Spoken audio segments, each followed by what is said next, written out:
Bismillahirrahmanirrahim. Assalamualaikum warahmatullahi wabarakatuh. Saya Dr. Husin Tamrin, spesialis penyakit dalam, konsultan gastroenterohepatologi, Departemen Ilmu Penyakit Dalam, Fakultas Kedokteran Universitas Airlangga, Surabaya. Kami akan memberikan kuliah dengan topik gallstone atau batu kandung empedu, di mana kuliah ini diperuntukkan bagi mahasiswa Fakultas Kedokteran Universitas Airlangga. Adapun divisi kami, ada beberapa staf pengajar yang hingga saat ini masih aktif mengajar.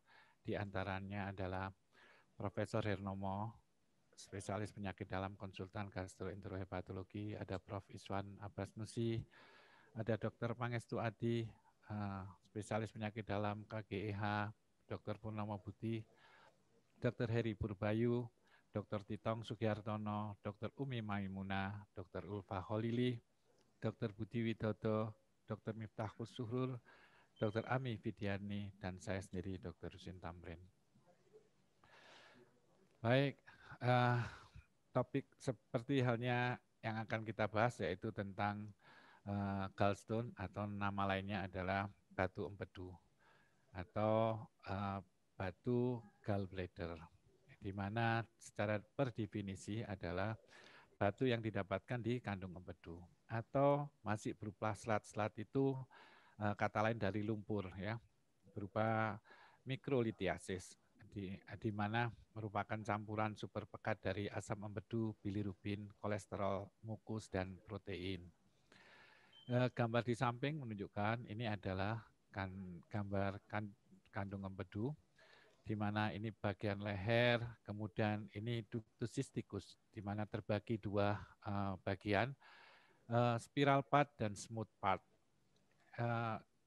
Ductus hepaticus ada dua, intrahepatik maupun ekstrahepatik, di mana yang nampak ini adalah gambaran ekstrahepatik, ada cabang kanan dan cabang kiri yang akan bertemu menjadi common hepatic duct. Dan pertemuan antara ductus cysticus dan common hepatic duct ini akan menjadi common bile duct atau CBD. CBD menjelang muaranya di ampula vateri akan bertemu dengan ductus pancreaticus dan bermuara di duodenum, daerah bagian descending dari duodenum atau D2. Secara epidemiologi, batu ini banyak sekali ditemukan dalam praktek sehari-hari. Namun pada penelitian ya, dari hasil otopsi mayat dari hampir sekitar 12.000 mayat yang dilakukan otopsi, ditemukan batu pada pria ini hingga mencapai 13%. Bayangkan ya, seandainya ini 1.000, itu ada 130-an. Kalau ini 10.000, ada 1.300 yang positif ada batunya saat dilakukan otopsi. Dan lebih banyak lagi ditemukan pada wanita hingga mencapai angka sekitar 33,7%. Di Amerika sendiri pada orang dewasa lebih dari 10% ditemukan batu empedu, di mana dari angka 10% itu 10% menunjukkan gejala klinis. Dari 1-2% per tahun akan berubah dari asimptomatis menjadi simptomatis. Dikatakan bahwa koleliatis berukuran kecil karena mudah bermigrasi ya ke saluran empedu yang lain, sehingga dapat meningkatkan resiko terjadinya kolesistitis akut, pankreatitis biliar akut, obstruksi di ductus CBD, dan kolangitis. Sedangkan batu besar berpotensi menyebabkan kanker dari kandung empedu. Di etiologinya dikatakan banyak terkait dengan obat dan pengobatan, diantaranya adalah ceftriaxone, kemudian kontrasepsi oral, octreotide, emptying. Jadi kalau terjadi gangguan pengosongan dari kandung empedu akan meningkatkan risiko terjadinya batu empedu. Demikian pula terkait dengan total parenteral nutrisi, dan di mana fasting puasa yang lama akan juga menyebabkan atoni dari kandung empedu, sehingga akan mudah terjadinya bentukan dari lumpur yang pada akhirnya akan menjadi batu empedu. Batu empedu sendiri diklasifikasikan ada batu kolesterol dan batu pigmen, di mana batu pigmen ini terdiri dari batu pigmen hitam dan batu pigmen coklat. Hampir 90% lebih dari batu yang ditemukan itu merupakan batu kolesterol. Sisanya sekitar 10% terdiri dari batu pigmen. Dikatakan batu kolesterol jika komposisinya itu terkandung kolesterol lebih dari 50% atau terbentuk campuran 20 hingga 50% yang berunsurkan kolesterol. Predisposisi batu kolesterol adalah usia 40 tahun, wanita, obesitas, kehamilan. Sehingga ada istilah 4F. 4F itu yang nomor 1 fat, yang kedua female, 40, dan fertile. Ya, 4F ini, istilah ini supaya memudahkan kita jika kita menemukan pasien dengan kondisi 4F ini, fat itu orangnya gemuk, female wanita, 40 usianya di atas 40, fertile mungkin mengandung, atau ada jurnal yang menginterpretasikan bahwa fertil ini tidak hanya mengandung, tapi anak lebih dari satu. Kita sudah mulai curiga kemungkinan jika mempunyai gejala keluhan di epigastrium atau ulu hati, mungkin ada pemikiran ke arah batu empedu. Balik lagi ke batu pigmen, hanya ditemukan 10% jadi total kolelithiasis. Disusun oleh pigmen garam kalsium, ada 2 tipe, yaitu hitam dan coklat. Batu pigmen hitam tersusun dari bilirubin kalsium dan oleh pigmen lainnya seperti garam kalsium dan fosfat dan karbonat. Batu pigmen hitam ini banyak ditemukan pada pasien-pasien yang sirosis, nutrisi parenteral total, atau yang mengalami hemolisis atau mempunyai penyakit yang terkait dengan hemolisis, yaitu diantaranya thalassemia, anemia sickle cell, atau spherositosis. Sedangkan batu pigmen coklat terdiri atas garam bilirubin, kolesterol, kalsium palmitat, dan banyak ditemukan di ductus biliaris. Ada 3 hal yang memudahkan terjadinya batu kolesterol di kandung empedu, yaitu supersaturasi kolesterol, kemudian pembentukan inti kolesterol, dan yang terkait dengan penurunan fungsi dari kandung empedu. Yang maksudnya di sini kontraksi dari kandung empedu. Dimulai dari supersaturasi kolesterol, di mana cairan empedu yang berpengaruh terhadap terbentuknya batu ini tergantung kepada keseimbangan kadar garam empedu, kolesterol, dan lecitin.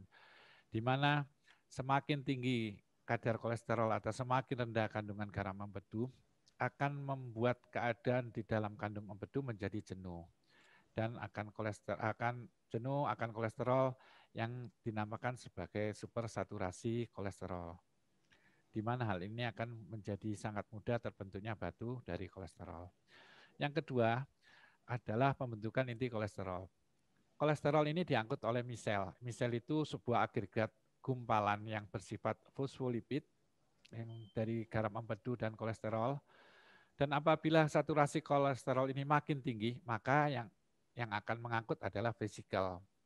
Vesikel dapat saya gambarkan adalah sebuah lingkaran 2 lapis. Apabila konsentrasi kolesterol sedemikian banyak, maka agar kolesterol ini bisa terangkut, vesikel ini akan memperbanyak lapisan lingkungannya, sehingga disebut vesikel berlapis-lapis atau vesikel multilayer atau multilamelar. Yang pada akhirnya dalam kandung empedu, pengangkut kolesterol baik misel maupun vesikel ini bergabung menjadi vesikel multilapis. Dan vesikel ini dengan adanya protein musin akan membentuk kristal kolesterol. Kristal kolesterol inilah yang terfragmentasi yang pada akhirnya akan disatukan dan membentuk suatu batu empedu. Hal lain yang punya pengaruh sangat besar yang kadang-kadang kita melupakannya, yaitu menurunnya fungsi dari kandung empedu. Ya, menurunnya kemampuan menyemprot dan kerusakan dari dinding kandung empedu ini memudahkan seseorang menderita batu empedu, di mana daya semprot yang lemah akan menyebabkan cairan empedu ini akan statis. Dengan adanya statis dari cairan empedu di kandung empedu, musin yang terbentuk akan terakumulasi. Dan semakin lama musin ini berada dalam kandung empedu, akan semakin kental dan sulit untuk dikosongkan atau dieliminasi. Sehingga pada akhirnya akan memudahkan terjadinya bentukan batu empedu. Dan ini bisa terjadi, makanya kalau orang-orang yang punya habit makannya tidak teratur, rentan terhadap terjadinya kandung empedu. Misalnya sarapan jam 7, makan siang jam 3, jam 4, statisnya lama, kosong lama, kandung empedunya tidak kontraksi sehingga tidak ada semprotan, statis lama, endapan dari musinnya banyak, makin lama makin kental. Hal ini berulang-ulang terus terjadi dari hari ke hari, minggu ke minggu, lama-lama akan terbentuk suatu endapan atau lumpur yang nantinya berakhir menjadi batu empedu.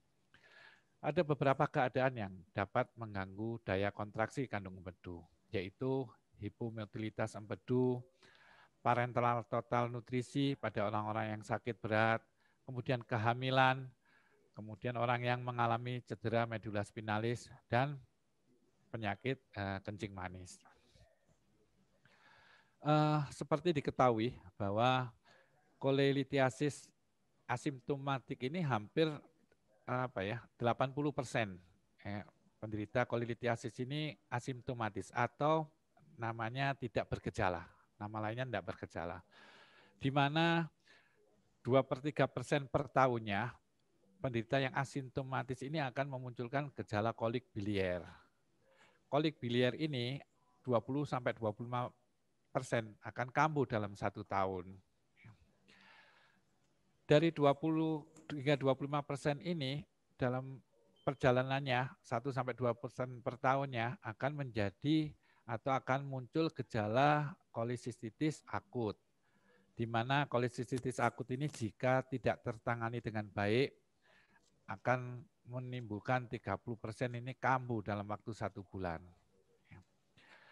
Hal ini menyebabkan penyakit dari kolelitiasis ini bisa menimbulkan komplikasi, baik itu kolisistitis akut, kolisistitis kronik, bahkan akibat dari migrasi dari batu atau terjebak di tempat lokasi tertentu akan menimbulkan gejala kolidokolitiasis atau nama lainnya batu CBD atau batu di common bile duct, passing stone atau batu yang kadang-kadang bisa melewati dari CBD, kadang-kadang membuat injury atau perlukaan di sekitar ductus pancreaticus, juga menyebabkan edema sehingga menyebabkan komplikasi pankreatitis akut, kolangitis, dan sindroma Mirizi.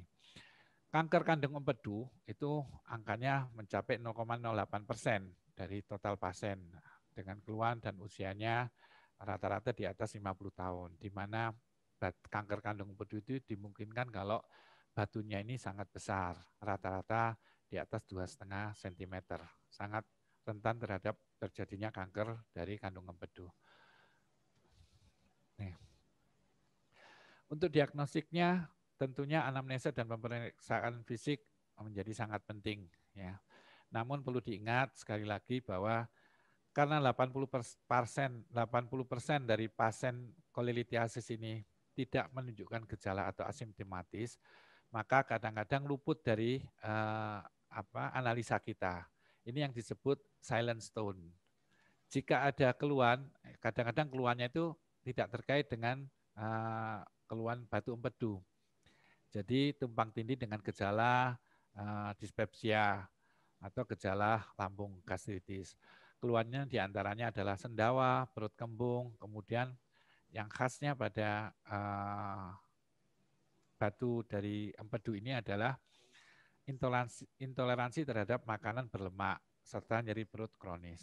Yang membedakan gini, kalau orang sakit lambung itu kalau stres, telat makan, kena pedas, kecut, kopi, makanan masam atau minuman yang masam akan kambuh lambungnya. Sementara orang yang batu empedu ini tidak dipicu hal yang sama. Justru kalau kontraksinya dari kandung empedu ini dipicu oleh makanan yang sulit dicerna atau yang konsentrasi lemaknya tinggi, sehingga akan memicu kontraksi dari batu kandung empedu. Saat melakukan kontraksi, jika di dalam ada batunya, yang misalnya batunya cukup besar, akan menimbulkan rasa tidak nyaman atau kadang-kadang nyeri dari perutnya, karena saat kontraksi nyenggol ke batu yang ada di kandung empedu. Kemudian batu empedu ini bila berukuran kecil ini kadang sering bermigrasi, mampu bermigrasi, dan kadang menyumbat di daerah tertentu dari saluran biliar. Jika menyumbatnya di leher kandung empedu atau di Harman pouch itu, ductus cysticus atau ke ductus choledochus, pasien akan mengeluh kolik biliar. Kolik biliar ini ditandai dengan rasa sakit yang hebat, karena hulu organ ini kontraksi atau spasme, jadi rasa sakitnya hebat. Dirasakan khusus untuk kandung empedu dirasakan di perut kanan atas atau di daerah ulu hati yang dapat menjalar ke punggung bagian kanan atau bahu kanan. Nyeri ini bersifat hilang timbul, mengikuti kontraksi ritmik ya, kadang-kadang 5 menit sekali, 20 menit sekali atau setengah jam sekali. Namun sifat nyerinya dapat berlangsung berjam-jam dan berkurang secara perlahan. Nyeri dapat dicetuskan dengan seperti yang saya sampaikan di atas, dipicu oleh makanan yang berlemak atau sulit dicerna. Jika anamnesianya ketemu atau dalam interviewnya ketemu nyeri tekan perut bagian kanan atas atau mid clavicular line, kemudian ada demam dan ikterik, harus dicurigai adanya komplikasi ke arah kolesisitis akut. Hal yang sama, demam, nyeri perut dan ikterik cuma di daerahnya epigastrium, nama lainnya adalah Charcot ya, Charcot triad itu mengarah ke arah kolangitis akut. Sedikit berbeda, hanya lokasinya yang satu di midclavicular dengan teknik pemeriksaan tertentu namanya Murphy-Sign, yang satunya di epigastrium. Itu beda penyakitnya. Untuk hal laboratorium, tentunya pada pasien yang asimptomatis kadang tidak menunjukkan abnormalitas. Nama atau kata lainnya, yang asimptomatis kadang laboratoriumnya bisa didapatkan normal. Dan laboratorium ini akan memperlihatkan kelainan apabila sudah menimbulkan komplikasi. Dan pemeriksaan darah rutin menjadi penting saat ada tanda-tanda dari inflamasi, yaitu darah rutin, LED-nya, C-reaktif protein, dan ini dilakukan kalau kita curiga ada ditemukan tanda-tanda inflamasi. Kemudian pemeriksaan SGOT, SGPT atau ALT, AST, bilirubin, baik direct maupun total, alkali fosfatase, gamma GT, kemudian amilase dan lipase, jika kita mencurigai adanya komplikasi. Untuk diagnostik tool imaging, USG tetap menunjukkan superioritas ya, karena USG ini ultrasonografi abdomen ini merupakan standar baku emas untuk mendiagnosis dari batu empedu ini, di mana dikatakan sensitivitasnya mencapai lebih dari 95%. Perlu diingat dalam melakukan pemeriksaan ultrasonografi, ya, penderitanya diharapkan puasa, kurang lebihnya antara 4 hingga 5 jam. Hal ini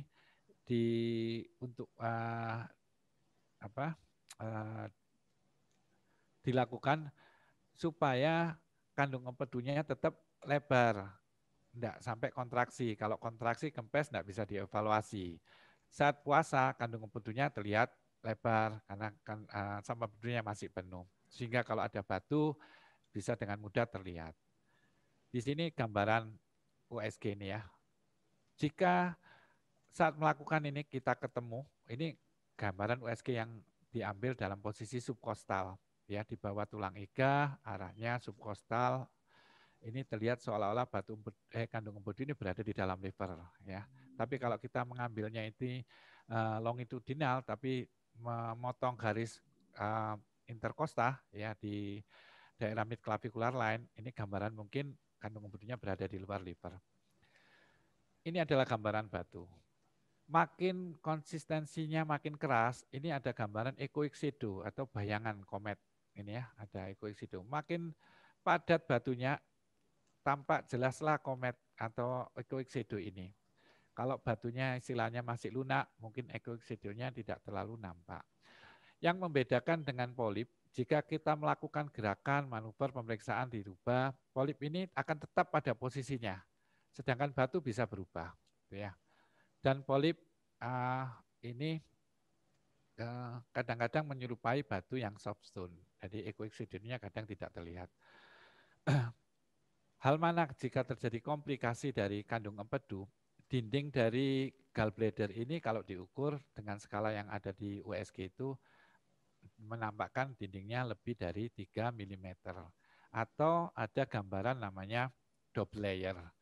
Sementara CT scan dibanding USG ini tidak ada radiasinya. Kalau CT scan radianya besar sekali. Jadi dengan sensitivitas yang ini cukuplah dengan USG, biayanya murah, tidak ada radiasi. Kemudian dikatakan lebih tinggi sensitivitasnya dibanding CT scan.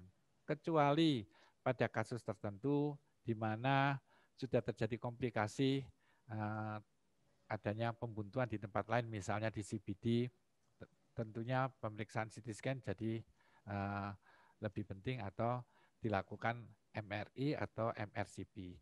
MRCP itu nama lainnya MRI hepatobiliar, khusus untuk regio hepatobiliar namanya MRCP. Ya. Kalau ERCP adalah tindakan di mana dengan menggunakan alat endoskopi, endoskopi retrograde namanya, pakai alat yang radial sehingga bisa menyasar melihat di ampula vateri. Ini dilakukan selain untuk diagnostik, bisa untuk terapeutik. Kemudian komplikasi yang timbul atau komplikasi yang bisa ditimbulkan oleh batu empedu ini adalah satu adalah koledokolitiasis atau nama lainnya batu CBD. Batu CBD ini terjadi sekitar 10-15% dari pasien-pasien yang mengalami batu empedu. Kemudian insidensi CBD sebesar 3,4% pada pasien yang menjalani laparoskopi kolesisektomi. Jadi kalau batu kandung empedu itu dioperasi, diambil itu ada dua cara operasinya. Bisa open laparotomi, bisa laparoskopi kolesisektomi atau disingkat LAPKOL, laparoskopi kolesisektomi. Ya. Nah, pada pasien-pasien yang menjalani operasi pengangkatan kandung empedu dengan metode laparoskopi kolesisektomi, kadang-kadang terjadi migrasi dari batu itu. Yang angkanya 3,4% bisa menyebabkan migrasi ke CBD. Kemudian pasien-pasien yang dengan koledokolitiasis atau batu CBD ini kadang tidak memberikan gejala kalau tidak terjadi sumbatan. Ya. Jika terjadi sumbatan akan memberikan gejala kolik biliar. Kemudian ikterus, kadang kalau total sumbatannya bisa terjadi tinjanya berwarna seperti dempul dan urin berwarna gelap seperti teh yang pekat. Ya. Makin tinggi kadar bilirubin, makin pekatlah warna dari urin itu. Diagnosis ditegakkan berdasarkan keluhan klinis, peningkatan kadar bilirubin, alkali fosfatase, gamma GT, disertai dari gambaran imaging yang menunjukkan adanya pelebaran dari CBD atau ditemukan batu CBD. Kemudian komplikasi yang kedua adalah kolesisitis akut. 90% penyebabnya adalah obstruksi di ductus cysticus oleh batu empedu, sedangkan lumpur empedu terjebak di layer kandung empedu menyebabkan juga kolesistitis. Kolesistitis ini tadi sudah kita jelaskan ya bahwa kalau di USG dindingnya itu kelihatan tebal. Kalau diukur lebih dari 3 mm. Kemudian Bila terjadi obstruksi berlangsung singkat dan parsial, maka gejala klinis yang muncul adalah kolik biliar. Namun jika obstruksi ini bersifat total atau hampir total dan sifatnya lama, maka yang terjadi adalah kolisistitis akut. Di mana penyumbatan di ductus cysticus ini akan menyebabkan peningkatan tekanan intraluminar dari kandung empedu. Ya. Keadaan ini akan memicu terlepasnya mediator atau sitokin proinflamasi seperti prostaglandin I2 dan E2. Kemudian mediator inflamasi tersebut akan menyebabkan kandung empedu ini membesar atau udema dan dindingnya menebal. Oleh karena itu saat dilakukan USG tertangkap dengan batasan lebih dari 3 mm. Karena proses eksudasi cairan perikolesistitik atau menjadi kronik, maka timbullah komplikasi berupa kolesistitis akut ini. Kemudian komplikasi berikutnya adalah pankreatitis biliar akut. Sekitar 50% pankreatitis akut biliar disebabkan oleh batu empedu. Ya. Batu empedu yang bermigrasi dan menyumbat ductus pankreatikus atau kadang-kadang dia mampu melewati, namanya passing stone, yang melukai dari ductus pankreatikusnya di muaranya, menyebabkan udema dan menyebabkan empedu ini mengalami reflux dan meningkatkan tekanan di ductus pankreatikus sehingga terjadi autodigesti. Kemudian yang akhirnya terjadilah pankreatitis akut. Di mana pankreatitis akut ini ditandai dengan rasa nyeri yang hebat di ulu hati serta peningkatan enzim lipase dan amilase. Diagnostik ditegakkan berdasarkan 3 hal pankreatitis akut itu ya. Adanya nyeri yang khas di daerah epigastrium, nyerinya cukup hebat ya. Kemudian adanya peningkatan enzim dari pankreas yaitu amilase dan lipase, serta adanya imaging yang menunjukkan gambaran adanya kelainan dari pankreasnya. Jadi 3 hal ini. 1, nyeri ulu hati yang khas, kemudian khasnya itu dia tidak bisa tidur terlentang karena akan terjadi retraksi tarikan, nyerinya hebat. Pasiennya akan nyaman jika posisi duduk agak membungkuk, seperti kayak orang asma. Kemudian nyeri yang khas di epigastrium, kemudian ada peningkatan enzim amilase lipase, serta adanya imaging CT scan maupun USG abdomen yang menunjukkan adanya kelainan di pankreas. Biasanya pankreasnya terlihat odematus. Dan ductus pankreatikus kadang bisa terlihat adanya pelebaran. Kemudian komplikasi berikutnya adalah kolangitis. Kolangitis akut merupakan penyakit infeksi sistemik yang ditandai dengan adanya inflamasi dan infeksi akut di ductus biliaris, di mana hal ini disebabkan karena kombinasi sumbatan dan pertumbuhan bakteri di sistem biliar. Diagnosis kolangitis ini ditegakkan berdasarkan adanya tanda klasik dari Charcot-Triad itu, yaitu demam, nyeri perut kuadran atas atau di epigastrium dan disertai ikterik. Kemudian adanya leukositosis dan peningkatan dari kadar bilirubin. Kemudian kadar SGPT-nya juga meningkat, gamma GT-nya meningkat, dan ditandai adanya dilatasi sistem biliar pada pemeriksaan imaging, baik dengan USG abdominal ataupun dengan CT scan abdomen. Sindroma Mirisi adalah komplikasi yang berikutnya, yaitu jika batu ini terjebak di infundibulum kandung empedu atau di daerah leher dari kandung empedu atau nama lainnya Harman Potts. Hal ini saat terjadi udem akan dapat menekan dan menyebabkan obstruksi di ductus choledochus atau ductus hepaticus sehingga menimbulkan sindroma Mirisi. Sindroma Mirisi sendiri ditandai dengan nyeri perut kanan atas, ada ikterik, ada kolestasis, dan pelebaran dari ductus choledochus atau hepaticus, di mana CPD tidak terlibat. Kemudian ERCP merupakan modalitas diagnostik untuk menegakkan sindroma Mirisi dengan akurasi antara 55 hingga 90%. Ileus batu empedu terjadi apabila 1 atau lebih batu empedu terjebak di dalam usus halus. Penyebabnya adalah 1 hingga 4% karena obstruksi intestinal. Pada pasien dengan kolelitiasis, 0,3 hingga 0,5% mengalami komplikasi ini. Dengan diagnosis ditegakkan berdasarkan gejala dan tanda ileus, baik itu mual, muntah, distensi, hipo atau hiperperistaltik dari ususnya. Disertai gambaran radiologi abdomen 3 posisi atau dengan CT scan adanya Rigel striat, yaitu obstruksi usus halus, pneumobilia, dan batu empedu ektopik. Ini gambaran komplikasi, tadi sudah disebutkan satu persatu. Ada kolidokolitiasis, pankreatitis biliar, akut biliar, kolesistitis akut, kolangitis, sindrom amilisi, dan ileus batu. Diagnosisnya pun juga tadi sudah disebutkan, dan terapinya masing-masing ada batasan yang akan kami bahas di slide berikutnya.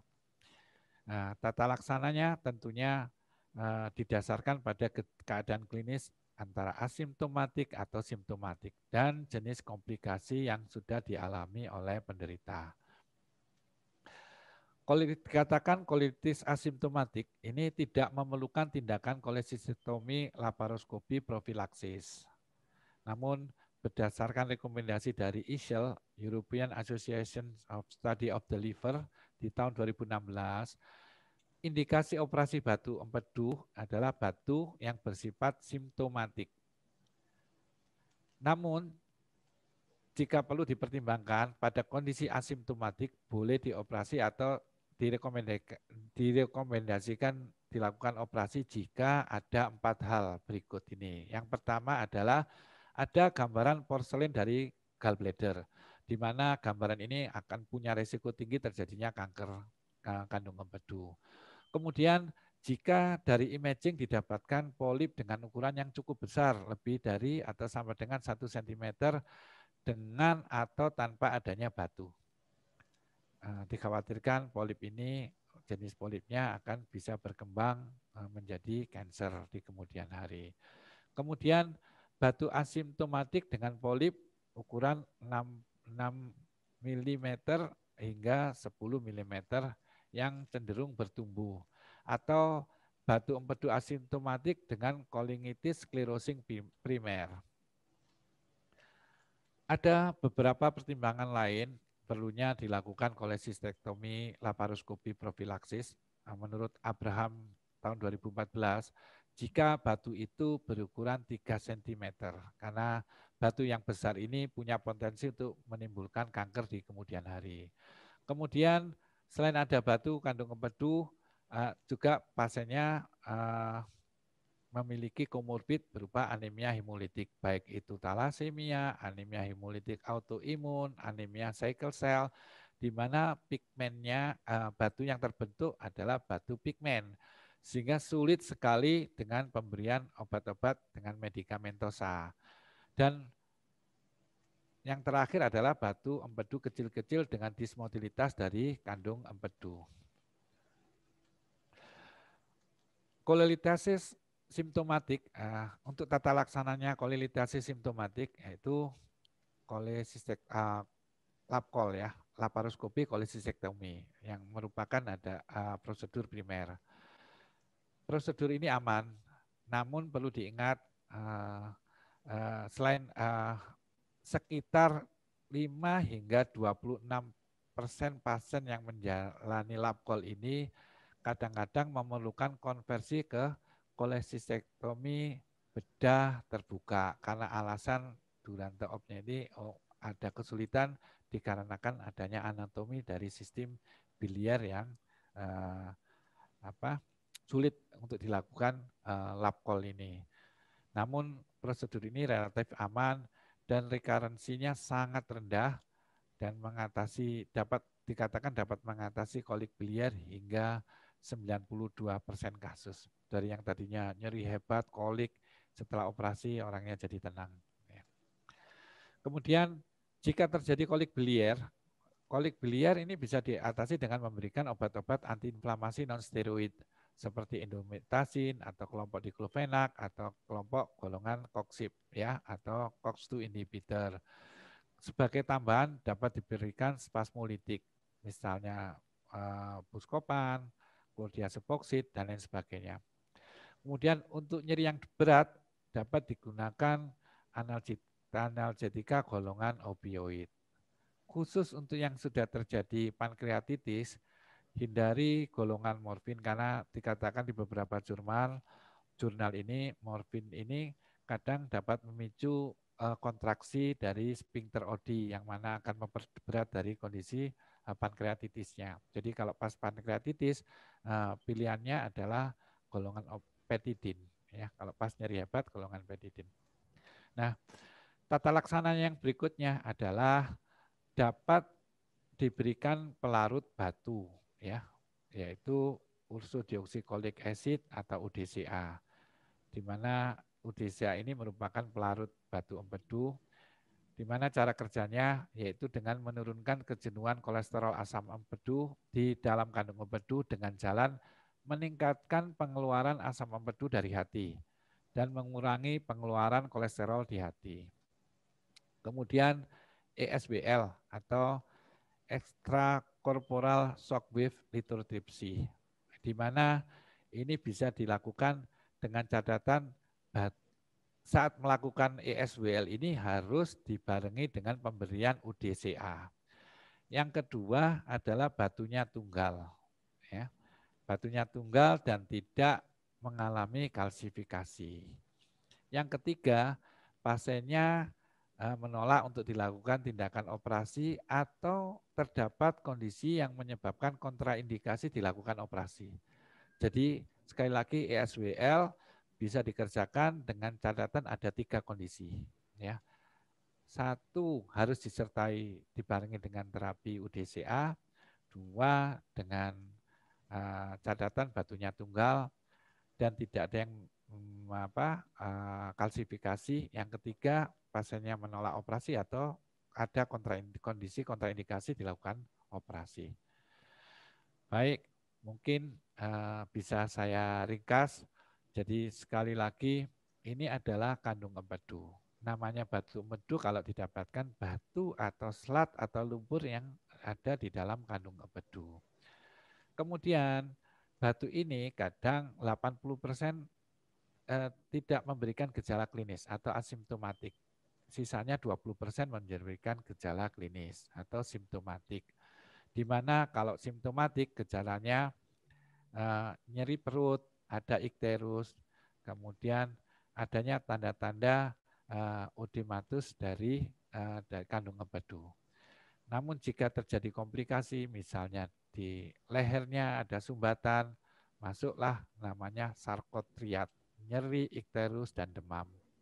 Kemudian kalau batu itu migrasi ke arah CBD, buntulah CBD ini, terjadi obstruksi dari CBD yang bisa mengarah kepada terjadinya pankreatitis akut. Ya. Kalau infeksinya ada di sini, ya terjadi kolangitis akut. Ya. Tata laksananya sudah barusan kita bahas. Nah, untuk prognosisnya pada umumnya baik, ya. Setelah diterapi pada umumnya baik. Memang baik di Eropa maupun di American Society of Gastroenterology sendiri terbagi jadi 2 kubu. Ada yang sudah biarkan sampai terjadi adanya kondisi untuk indikasi dilakukan operasi. Yang kubu yang berikutnya sama-sama dari kelompok dari gastroenterologisnya sambil nunggu bisa diberikan terapi untuk peluru batu. Evaluasinya adalah dilakukan pemeriksaan imaging 6 bulan, ya paling lama 1 tahun, ya tergantung dari awal waktu diagnosiknya besarnya batu itu. Ya. Tiap 6 bulan di USG. Untuk itu USG yang awal sebagai starting point sebelum terapi jangan sampai hilang. Hal itu nanti dilakukan evaluasi sehingga memudahkan saat evaluasi. Apakah diameternya itu mengecil atau makin membesar. Jika memenuhi kriteria untuk dilakukan tindakan laparoskopi kolesisektomi, ya dilakukan. Kalau tidak, terapi bisa dilanjutkan kembali. Baik, demikian kuliah untuk topik kali ini. Mudah-mudahan membawa manfaat. Assalamualaikum warahmatullahi wabarakatuh.